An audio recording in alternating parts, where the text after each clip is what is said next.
রহমান এক গরিব যুবক ছিল। সে শহরের বাজারে ঠেলাগাড়ি দিয়ে ফল বিক্রি করত। তার চোখে মুখে সবসময় হতাশা কাজ করত। সে সব সময় চাইত তার ঘরের অবস্থার পরিবর্তন ঘটুক। সে প্রতিদিন বিকালে রাস্তা দিয়ে চলাচল করা লোকজনকে হতাশ চোখে দেখত। আজকাল তার খুব একটা ফল বিক্রি হতো না, তাই সে সব সময় হতাশ থাকত। একদিন রাতে সে যখন সেই পুরনো কবরস্থানের সামনের দিয়ে যাচ্ছিল, তখন সে ঝোপের আড়াল থেকে কান্নার আওয়াজ শুনতে পেল। আওয়াজ শুনে সে চমকে উঠল। সে ঝোপের কাছে গিয়ে যা দেখল তাতে তার হুঁশ উড়ে গেল। রহমান ছোট একটি ভাড়া বাসায় তার মা ও বোনকে নিয়ে থাকত। সে ক্লাস 10 পর্যন্ত পড়তে পেরেছিল, তারপর তার বাবা মারা যায়। তাই এখন সে ফল বিক্রি করে তার পরিবারের দায়িত্ব পালন করে। কিন্তু তার অর্থনৈতিক অবস্থা তেমন একটা ভালো ছিল না।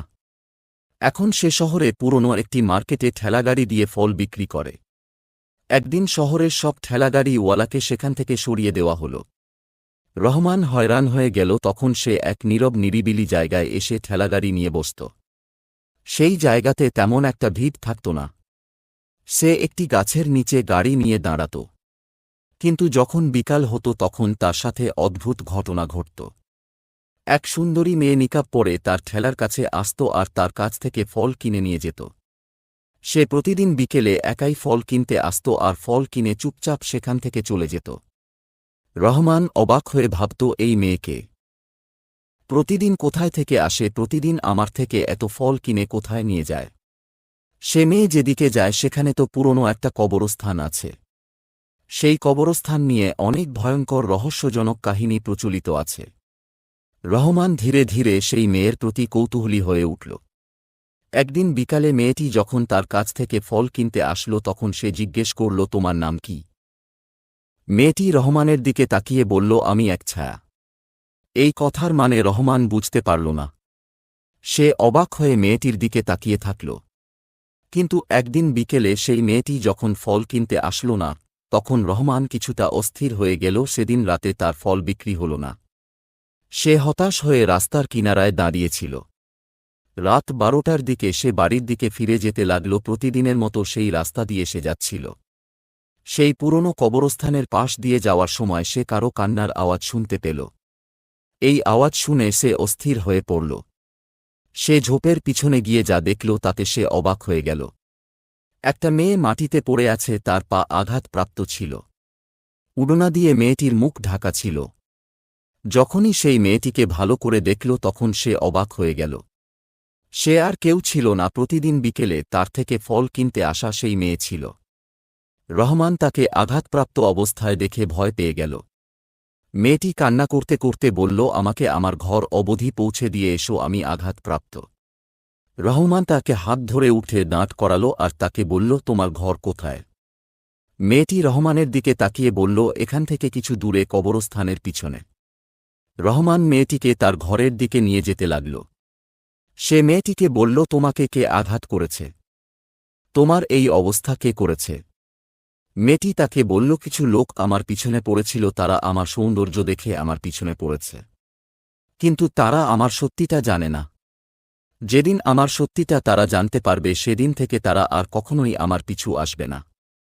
এই কথা শুনে রহমান মনে মনে ভাবতে লাগল, এই মেয়েটার আসল রহস্য কি? কিছুক্ষণ পর সেই মেয়েটির ঘরে এসে তারা পৌঁছাল। রহমান তার ঘর দেখে ভয় পেয়ে গেল, কারণ তার ঘর দেখতে অনেক ভয়ঙ্কর ছিল।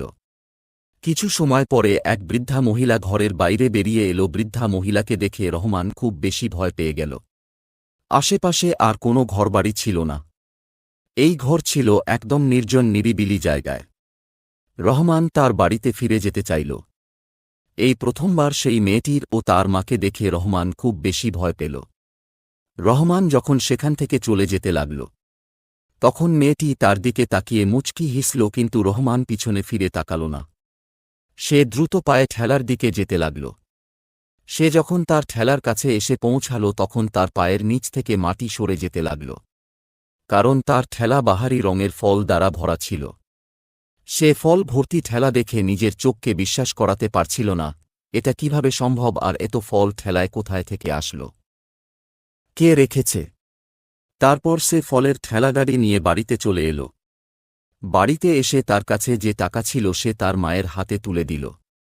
কিন্তু সে মনে মনে বারবার সেই মেয়েটির কথা ভাবতে লাগল, একটা মেয়ে কিভাবে এরকম নির্জন নিরিবিলি পরিত্যক্ত জায়গায় থাকতে পারে, আর তার মায়ের চেহারা এত ভয়ঙ্কর কেন। সে বারবার এ কথাগুলোই ভাবছিল। পরের দিন সে যখন তার ফলের ঠেলা নিয়ে শহরের মার্কেটে গিয়ে দাঁড়াল, তখন তার ঠেলায় মানুষের ভিড় জমে গেল। কয়েক ঘণ্টার মধ্যে তার সব ফল বিক্রি হয়ে গেল। সব বিক্রি হওয়ার কারণে রহমানের পকেট টাকায় ভর্তি হয়ে গেল। সে মনে অনেক শান্তি অনুভব করল। যখন রাত হল সে তখন বাসার দিকে যেতে লাগল, কিন্তু সে কিছু ফল সেই মেয়েটির জন্য আলাদা করে রেখেছিল।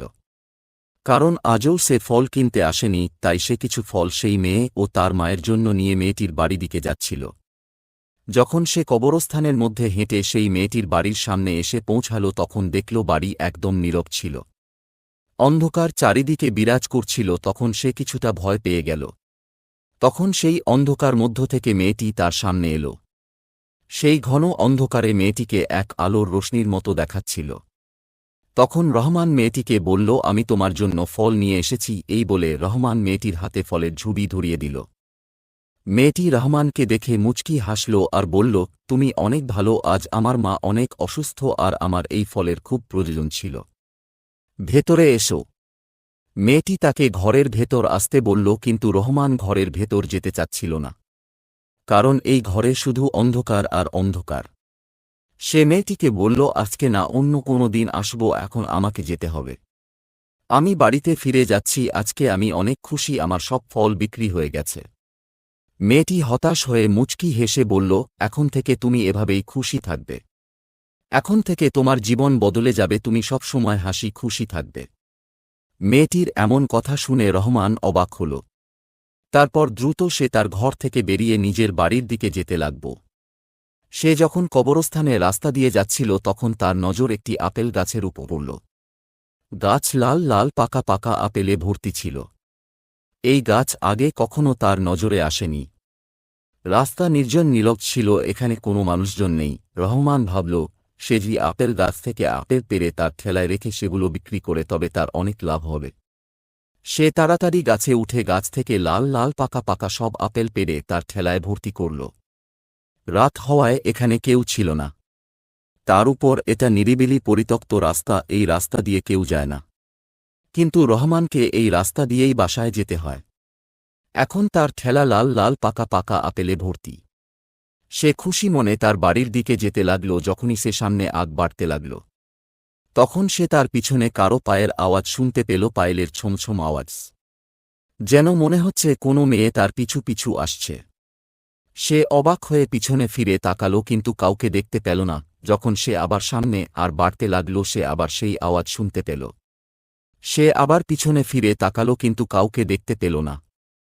রহমান ভয় পেয়ে দ্রুত পারে বাড়ির দিকে যেতে লাগল। বাড়িতে ফিরে এসে তার সব টাকা সে তার মায়ের হাত তুলে দিল। তার মা খুব খুশি হল। তার দুই ছোট বোন খুশি হয়ে বলল, ভাই, মনে হয় আমাদের ভাগ্য এবার বদলে যাবে। যখন আমাদের অনেক টাকা হবে তখন আমরা অনেক সুন্দর একটা বাড়ি কিনব। রহমান বলল, অবশ্যই কিনব। রহমান বলল, তীব্র বিশ্বাস, একদিন আমাদের ভাগ্য অবশ্যই বদলে যাবে। রাত্রে রহমান বিছানায় শুয়ে শুয়ে ভাবতে লাগল, এতদিন কেন এই গাছটার আমার নজরে আসেনি। আমি তো সবসময়ই এই রাস্তা দিয়েই যাওয়া আশা করি।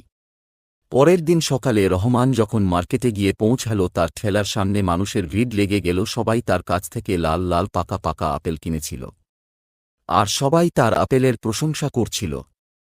সবাই তাকে জিজ্ঞেস করছিল সে কোনো মার্কেট থেকে এই আপেলগুলো নিয়ে আসে। কিন্তু রহমান সেই রহস্য কাউকে বলল না। সে সেই পুরনো কবরস্থানের সেই গাছ থেকে এই ফলগুলো পেড়ে নিয়ে এসেছে। মাত্র 4 ঘণ্টার ভিতর তার সব ফল বিক্রি হয়ে গেল। আজ আবারও তার পকেট টাকাতে ভর্তি হয়ে গেল। কিন্তু কালকের মতো সে আজকে কিছু ফল আলাদা করে রেখেছিল সেই মেয়েটি ও তার মায়ের জন্য। রহমানা সে মেয়েটির সাথে দেখা করতে চায়, কারণ তার মনে হচ্ছিল এই মেয়েটি তার জন্যে আশীর্বাদ, যে তাকে সুখী জীবন যাপন করার দোয়া করেছিল। মাগরিবের সময় হয়ে গেল। সে দ্রুত পায়ে ঠেলা টানতে টানতে সেই রাস্তার দিকে যেতে লাগল। সে তার ঠেলাগাড়ি সেই আপেল গাছের নিচে দাঁড় করিয়ে লাল লাল পাকা পাকা আপেল ভর্তি ঝুড়ি নিয়ে সেই মেয়েটির বাড়ির দিকে যেতে লাগল। আজকেও ঘর অন্ধকার ছিল, কিন্তু আলোর রোশনির মতো মেয়েটি তার সামনে এসে দাঁড়াল। মেয়েটিকে দেখে রহমান খুশি হয়ে গেল। মেয়েটি তার দিকে তাকিয়ে বলল, তুমি খুব ভালো, আমাদের মেয়ের কত খেয়াল রাখো তুমি। একটা শুনে রহমান বলল, আমারও খুব ভালো লাগে তোমার সাথে দেখা করতে।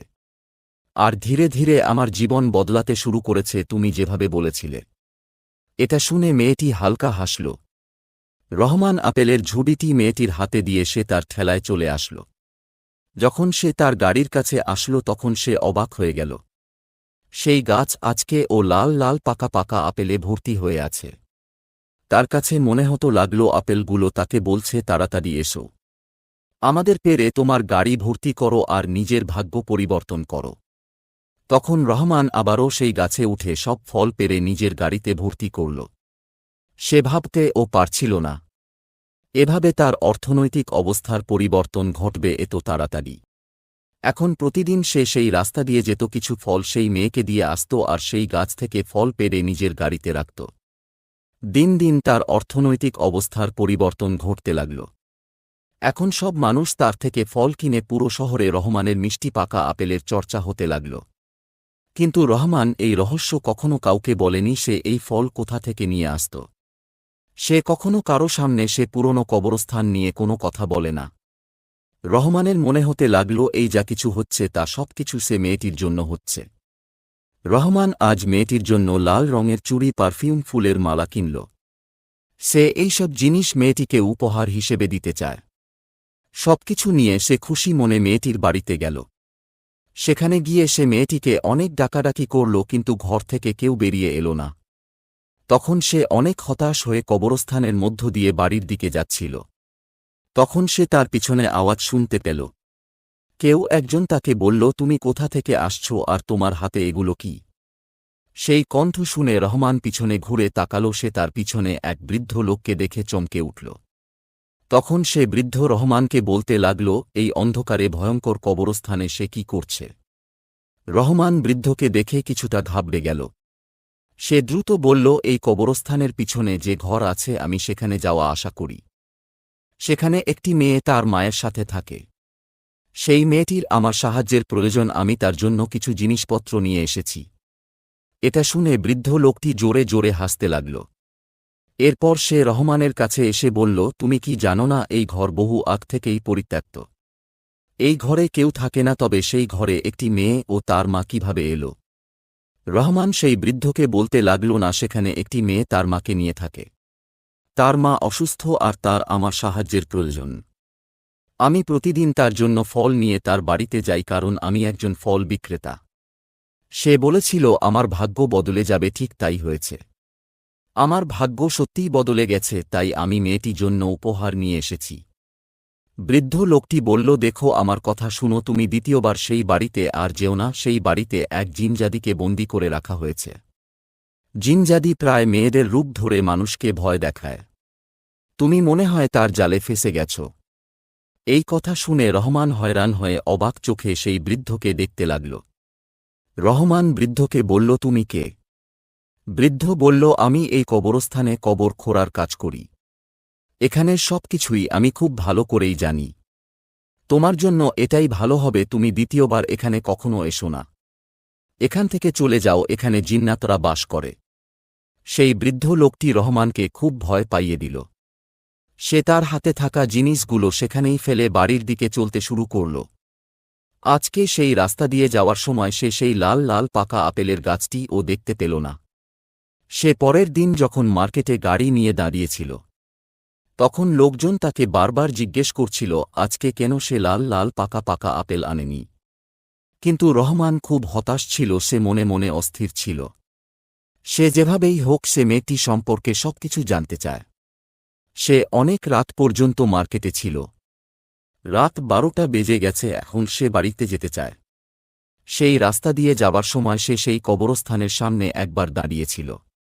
তার মন চাইছিল সেই মেয়েটার বাড়িতে গিয়ে দেখতে বাড়িতে সেই মেয়েটি এখন আছে কিনা। কিন্তু হঠাৎ তার সেই বৃদ্ধ লোকটি কথা মনে পড়ল, তখন সে তার বাড়ির দিকে ফিরে গেল।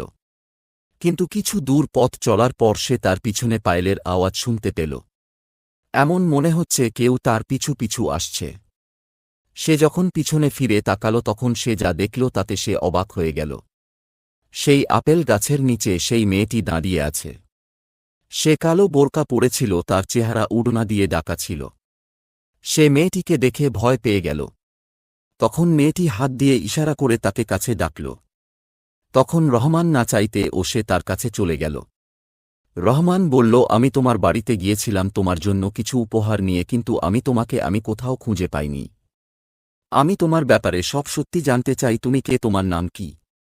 তখন মেয়েটি বলল, তুমি কি প্রতিদিনই এই গাছের মিষ্টি আপেল পেতে চাও, প্রতিদিন অনেক মতো টাকা উপার্জন করতে চাও?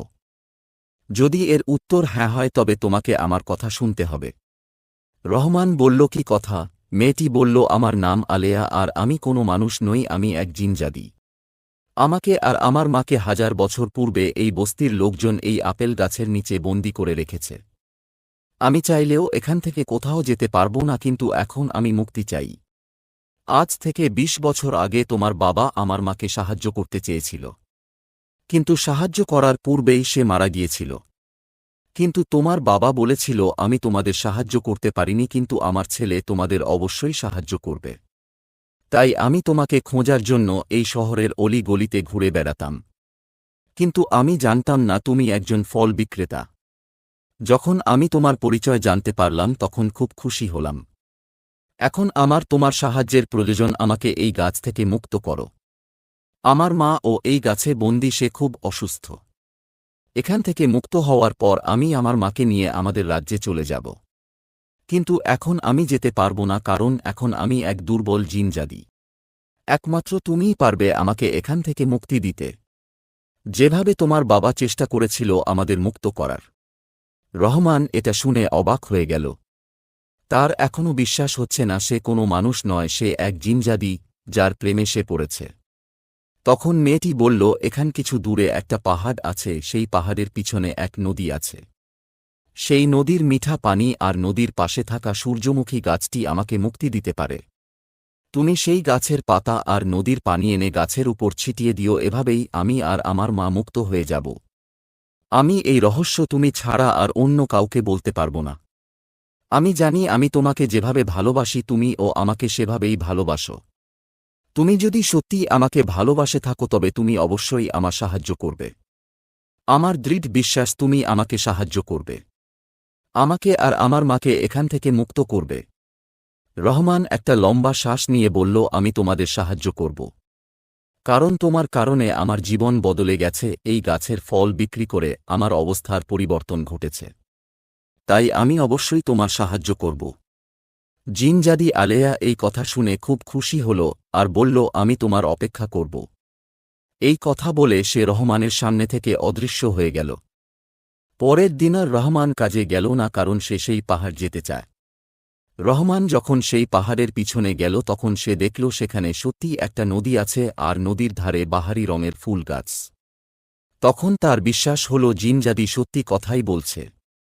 রহমান একটি বোতলে সেই নদীর পানি ভরে নিল আর গাছ থেকে কিছু পাতা ছিঁড়ে নিজের পকেটে নিল। যখন সে সেখান থেকে চলে আসবে তখন তার সামনে ভয়ঙ্কর চেহারার একটি লোক এসে দাঁড়াল। রহমান তাকে দেখে ভয় পেয়ে গেল। তখন সে লোকটি বলল, আমি এক জিন আর তুমি আমাদের নদীর পানি আর গাছের পাতা নিতে পারবে না। আমরা এখানে কোনো মানুষকে আসার অনুমতি দেই না।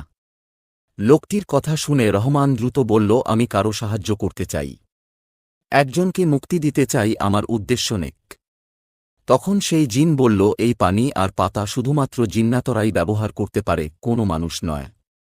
তখন রহমান দ্রুত বলল, আমিও এক জিনজাদিকে সাহায্য করতে চাই, যে 1000 বছর ধরে একটি গাছের নিচে বন্দী আছে। আমি তাকে মুক্তি দিয়ে শান্তি অনুভব করতে চাই। এই কথা শুনে সেই জিন বলল, ঠিক আছে, তোমার উদ্দেশ্য নেক, তাই আমি তোমাকে নিয়ে এগুলো যাওয়ার অনুমতি দিচ্ছি। এই কথা বলা সে রহমানের সামনে থেকে অদৃশ্য হয়ে গেল। সেদিন রাত্রি 12টায় রহমান সেই পুরনো কর্মস্থানে এসে সেই গাছের নিচে দাঁড়িয়ে সেই নদীর পানি সেই গাছের উপর ছিটাতে লাগল। তার সাথে সেই পাতাগুলো গাছের নিচে মাটিতে পুঁতে দিল। সেই পাতার সুগন্ধে চারিদিকে অদ্ভুত আলো ছড়িয়ে পড়ল। সেই সাথে গাছ থেকে ধোঁয়া বের হতে লাগল। তখন রহমান শুনতে পেল মেয়েটি বলল, আমি মুক্ত হয়ে গেছি, আমার বিশ্বাস হচ্ছে না, আমি এখন মুক্ত। খুশিতে জিনজাদি নাচতে লাগল। রহমান দূর থেকে তাকে দেখছিল। রহমান তার খুশি দেখে নিজেও খুশি হল। তখন জিনজাদি আলেয়া বলল, এখন আমি আমার রাজ্যে ফিরে যাচ্ছি, আর কখনো আমি ফিরে আসব না। কিন্তু যাওয়ার আগে আমি এই গাছের অধিকার তোমাকে দিয়ে যাচ্ছি। এই গাছের আপেলগুলো শুধু তুমি দেখতে পাবে, অন্য কেউ দেখতে পাবে না। তাই আজ থেকেই মিষ্টি আপেল গাছটা তোমার। এই কথা বলে জিনজাদি সেখান থেকে অদৃশ্য হয়ে গেল।